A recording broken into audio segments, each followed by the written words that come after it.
Hello, everybody. Good to see everyone again. Hi, Andrea. Good afternoon to you. I'm sure it's very warm where you are right now.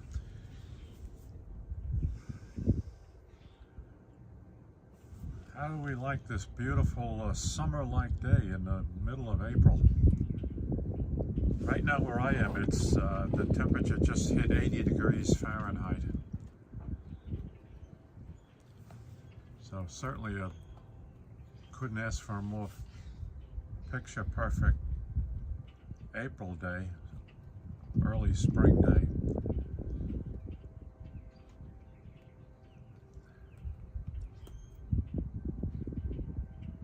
Well, good. I hope it's not too oppressive then in the city. And good. 80 degrees where you are. Okay, bro. Good.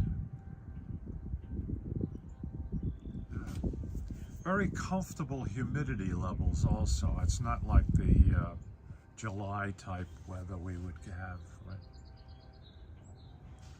Anyway, I just thought I would do a little live broadcast test since I haven't done one in quite some time.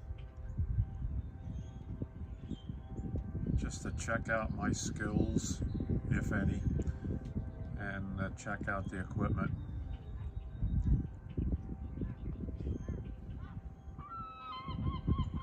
The good news is it's a beautiful day. The not so good news is no purple martins here yet.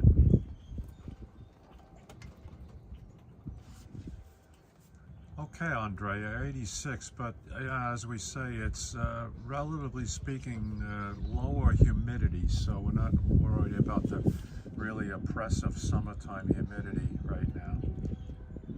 And then as the sun goes down later on, it certainly cools off. Hi, Tensi, how are you? Happy to see you too. Thank you for joining us. Let me just pan around a little bit to the left.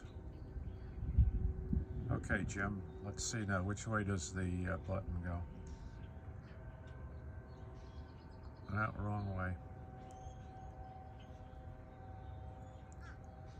I have my iPhone in a Osmo 6 stabilizer, which is a pretty nice device.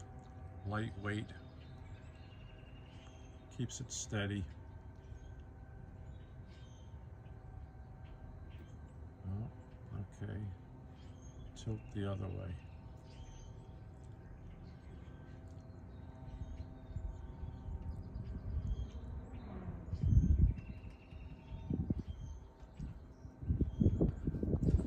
The last time I did a live broadcast was from the Speonk Railroad Station, the Long Island Railroad Station at Speonk, but I did not use the stabilizer that day. It was just holding the phone in by my hand.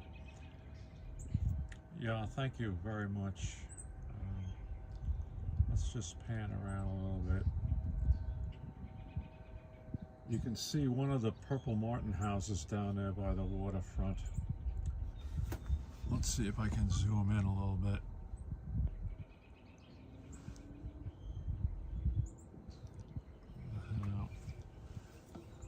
If I hold it this way.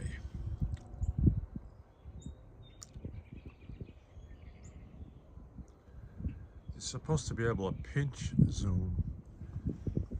I'm using the Prism app, broadcasting out over YouTube.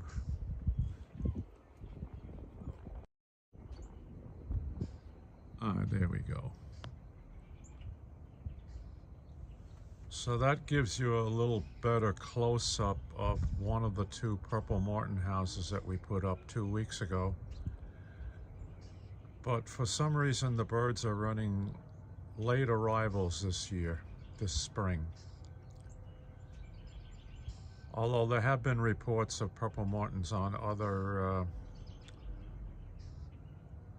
places on Long Island, and also they've bypassed us, and there's reports of purple martins in Connecticut and Rhode Island. So they've even gone further north than here. But the colonies that usually show up here have not shown up yet, nor have they gotten to any of my friends in the general area here who have Purple Martin houses up. But it's early yet, it's still early, only mid-April. The season will really start to peak up May. What is a Purple Martin? A very excellent question. Purple Martin is North America's largest swallow, bird of the swallow family. Smaller than a robin, much bigger than a sparrow, and they migrate between North America and South America. In other words, they come north to North America, east of the Rocky Mountains, and here we will call this the Eastern Seaboard Flyway, where they nest in housing that's provided by humans. They raise their families here in the summer, and then late summer, early autumn, then they migrate back to South America for our winter, the South American summer over there. Now they don't breed in South America, they just overwinter down there, or over summer in South America. Primarily in Brazil, in the temperate areas of Brazil, which is pretty much the same size as continental United States. So they're down in Brazil, let's say about 3 months. And then as the days start to get shorter in South America, then the urge to migrate back to North America starts, and they start their migration back to North America. And in round numbers, it takes about 2 to 2.5 months to make that journey from, let's say, latitude 40 south in South America up to here to latitude 40 north in the United States. And then they're here in this area for about 3.5 months. They do all their nest building. The females lay a clutch of 5 to 6 eggs. It takes about 15 days for the eggs to hatch. And once the last egg of a nest is hatched, then it takes about 28 days from these little tiny bald baby birds to become full-fledged birds where they can leave the cavity, leave the nesting cavities, which are in that wooden house that you see down there, plus the plastic gourds that are hanging underneath the house. So I have 2 of these Purple Martin colony sites here. They're each identical. The wooden houses are a total of 10 compartments, and the 4 gourds underneath. So that gives you a total of 14 nesting cavities per site. So a total of 28 cavities. And we've been doing very well here, been very successful over the years and even decades now. I've been doing this since 1980. Yeah, I did, Andrea. I used to have 3 housing sites up, but that got to be a little too much to handle in the fall of the year when it was time to take everything down and clean them out. Because the routine is in September, late August or September, I would take everything down, clean out all of the cavities and clean the houses and then store them away for the winter. But in the absence of the third colony here, I gave that set of houses to a young friend of mine who started his own colony about half a mile to the north of us. And he's had really great success with attracting the purple martins there. And that's really what my goal is, to make sure that this business carries on for future generations around here, and people around here are still going to be interested in attracting purple martins to the area. So we have several friends who now have purple martin houses up where they didn't have them up in years gone by. Now let's let's pan over here. I'll show you another house. Let's see, where is this one? Okay, there's another purple martin site right there on that top of that white pole. That's a neighbor 2 houses away from me. I started them off with the 4 plastic gourds about 10 years ago. And a couple of years ago, they added a plastic purple martin house to mount up on top of the pole to go along with the 4 gourds that I started them off with. And now they have a pretty successful purple martin colony at that site. Again, he has, with that house and those gourds, I think he has 14 nesting cavities available. And they pretty much fill up that house now. With at least 12 of the 14 are occupied each summer.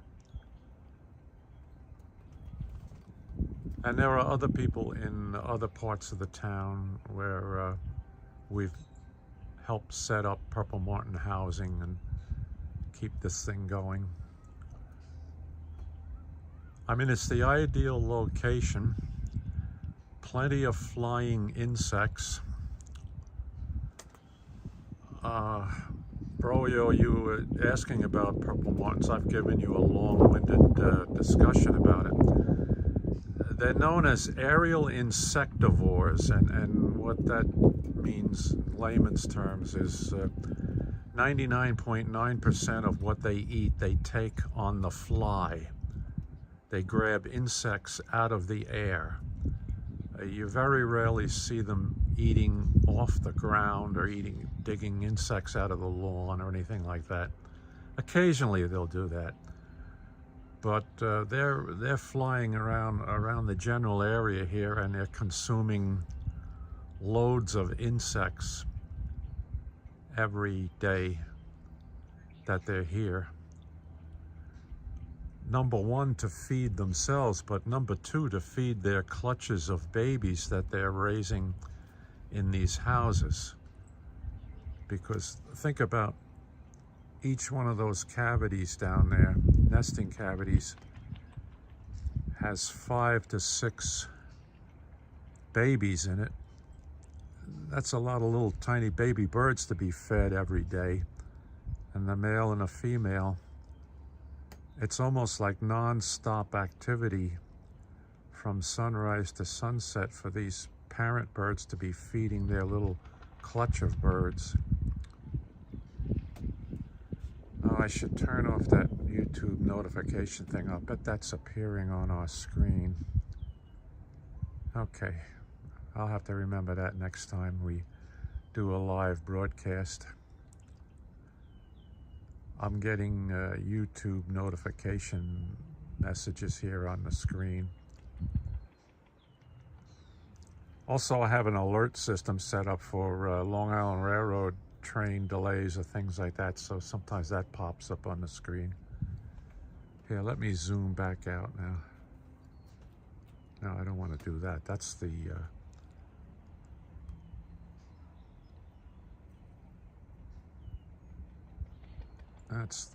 wrong way here, Jim. Hey, wrong way, Corrigan.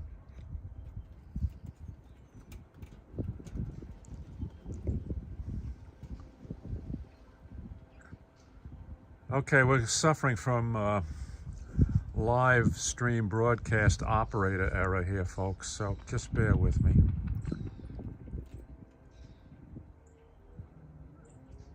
I got us zoomed in, and every time I try to pinch zoom out, I'm bringing up other apps and crazy things like that, so just bear with us. We'll get it.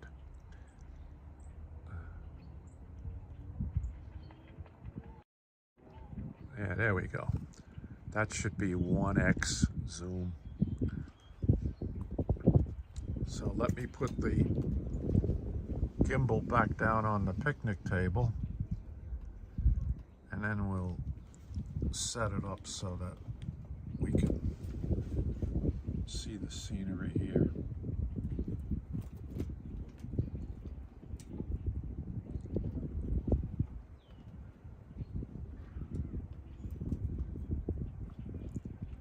This is looking essentially south out over Moriches Bay toward the Barrier Beach, and on the other side of that is the Atlantic Ocean.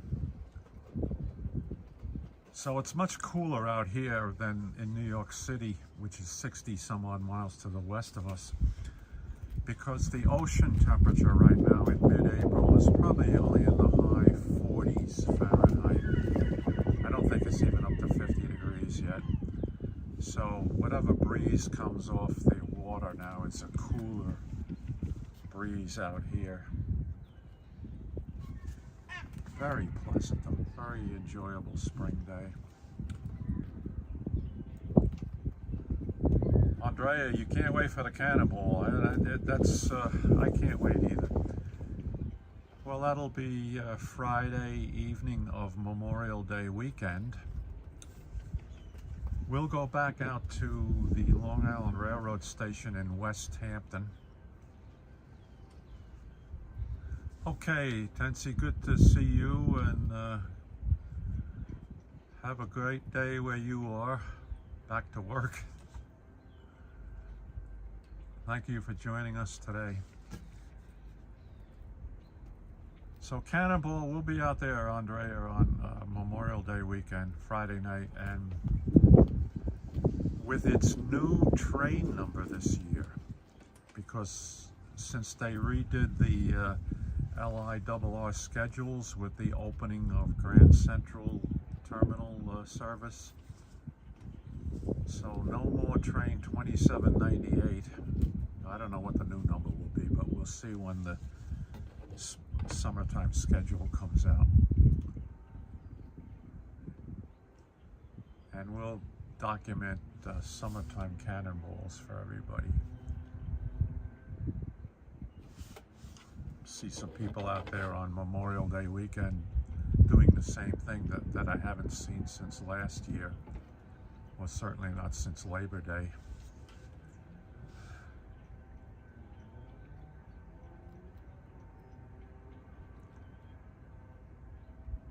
Yeah, just pan around a little bit here.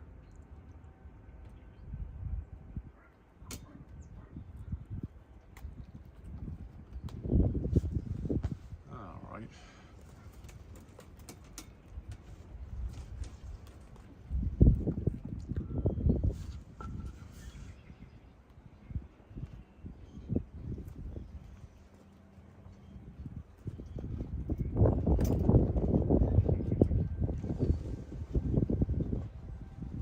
One more thing about Purple Moon is if and when they show up, I'll take the camera down there to the houses, and we'll do a broadcast showing the birds arriving, what they actually look like,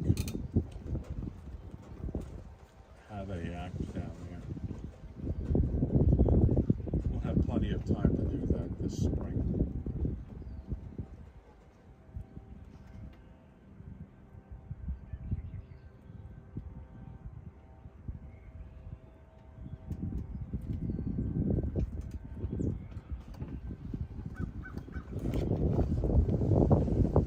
Okay, good friends, thank you very much for joining me today.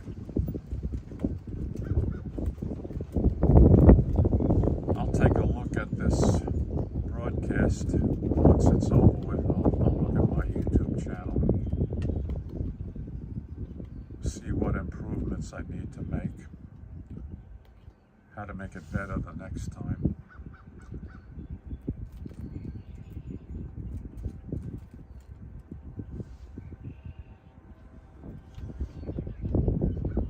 This 3-axis gimbal stabilizer though does keep the iPhone pretty steady.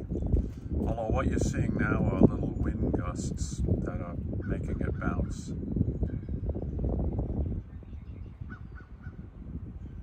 Because I have the iPhone mounted in the gimbal stabilizer, and the gimbal stabilizer is sitting on a little tripod footing on the top of a picnic table right now. So when the wind blows the table, it shakes it a little bit. Okay, thanks again everybody, and we'll be back on the air again one of these fine days. Enjoy your day wherever you are. Take care now.